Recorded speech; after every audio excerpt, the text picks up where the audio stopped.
jump right in. Today, we're on a mission to completely redefine how you think about management control in this explainer. Now, fair warning, this is absolutely going to challenge some of your most ingrained paperwork habits. If you're a manager, a team leader, or really anyone who oversees projects, you've definitely felt the crush of endless status updates. You know that drowning sensation, right? When the stack of weekly summaries on your desk or those unread PDFs in your inbox just gets higher and higher? But what if I told you that all that paperwork isn't actually helping you manage at all? In fact, what if it's doing the exact opposite? Okay, let's dive into this. I want you to be totally real with yourself for a second. Think about the last 5 reports you read. Or worse, the last 5 you wrote. How many of those actually resulted in a tangible, immediate shift in strategy? Or like a physical action being taken? Usually we just skims them, maybe shoot back a quick okay or thanks for the update and move on. Man, it is just exhausting. We spend hours gathering data, formatting spreadsheets, tweaking paragraphs, but to what end? We're just trapping ourselves in the pain of useless reporting. To get out of that trap, here's our roadmap for this explainer. 1. The illusion of control. 2. Bureaucracy versus real action. 3. The 5 rules of control. 4. A practical example. And finally, number 5, your action plan. Section 1. The illusion of control. You know the type. Picture that manager in the hallway, lugging around a giant, thick folder of papers, or endlessly scrolling through a massive 100-page PDF on their tablet. There's this incredibly common misconception out there that the sheer volume of information you possess equals the amount of control you have over your organization. Managers are overwhelmed, they're exhausted, they're stressed, but they cling to those reports because it feels like a safety net. But here's the thing. Detailed reports just equal bureaucracy, not control.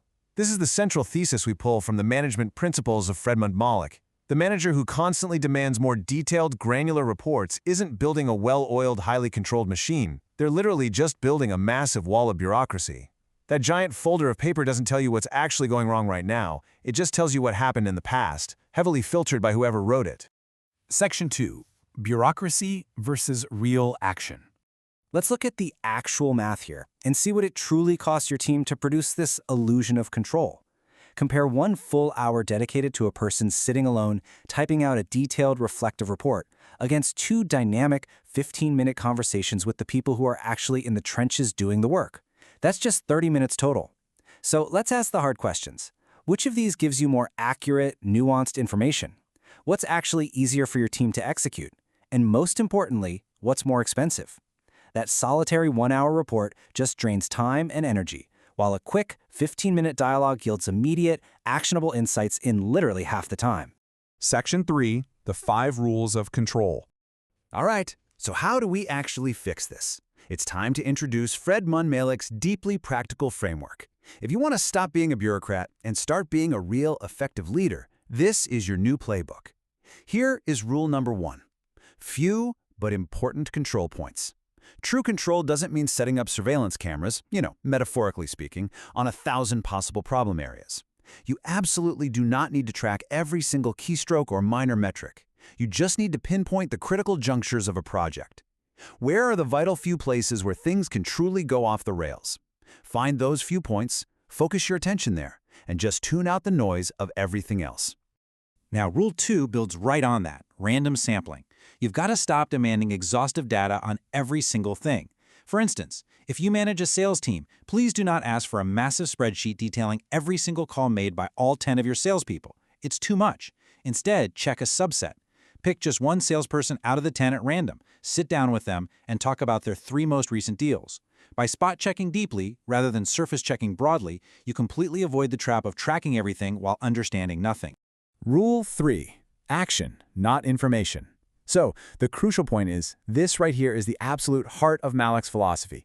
If you have an interaction with an employee or you review a piece of data and it doesn't tell you exactly what needs to change, then guess what? It's not control. It's just trivia. Information just for the sake of having information is practically worthless in management. Every single check-in must be geared towards identifying necessary actions. Rule 4 is a really strict one. no exceptions. Whenever there's a piece of unfinished business, like a stalled project or a missed deadline, it inherently requires a conversation, period. You cannot simply let stalled work get buried on page 4 of some weekly status report, just crossing your fingers and hoping it resolves itself. An anomaly or a stall demands immediate, verbal follow-up so you can uncover the actual human or systemic roadblock that's causing the delay. And the final rule, number 5, control the individual, not the function. It's really easy to look abstractly at, say, how the marketing department is operating or how the supply chain function is performing. But functions don't do work. People do. True control focuses on how the actual specific person is managing their specific tasks. It's highly personalized. You are managing a human being's workflow, not some faceless organizational chart. Section 4. The practical example. Let's move to and see how this builds into a real-world scenario. Theory is great, but let's look at a micro-narrative of a stalled project to firmly ground Malik's rules into the reality you face every single day. Imagine a project where a major decision is made in week 1. By week 3, the project has stalled because the team is waiting on some external factor. Let's just call it EPS. If you rely on a monthly written report, you might not even find out about this stall until week 4 or 5. Think about all that completely lost time. It's crazy.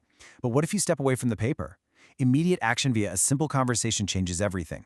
Instead of waiting for a document to tell you things are broken, you use targeted, direct dialogue. And it looks exactly like this.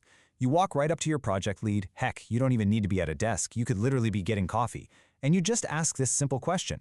How's it going with what we started? It's a warm, informal, but very direct conversation.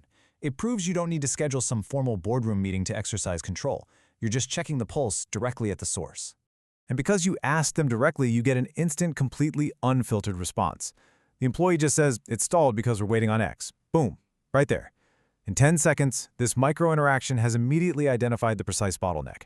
You didn't have to wade through 3 pages of corporate jargon just to find the one single sentence explaining the delay. The problem is right out there in the open. So as the manager, you immediately follow up with, what do I need to do to move it forward? You've just beautifully converted basic information into real momentum. In less than a 15-minute conversation, you've identified a roadblock and assigned an action to clear it. That right there is what true control looks like. It's dynamic, it's fast, and it actually pushes the business forward. Section 5. Your action plan. Okay, I don't want you to just watch this explainer, nod along, and change nothing. I want you to change how you work tomorrow morning. So we're going to break this down into a highly actionable, incredibly simple step-by-step takeaway. Here is your new 3x3 management method. Step 1, write down the names of 3 key people who are leading projects you need to track. Step 2, set just 1 date per week on your calendar to talk to each of them. Not an hour-long meeting, guys, just a quick check-in. Step 3, when you talk to them, simply ask, how is it going? That is it.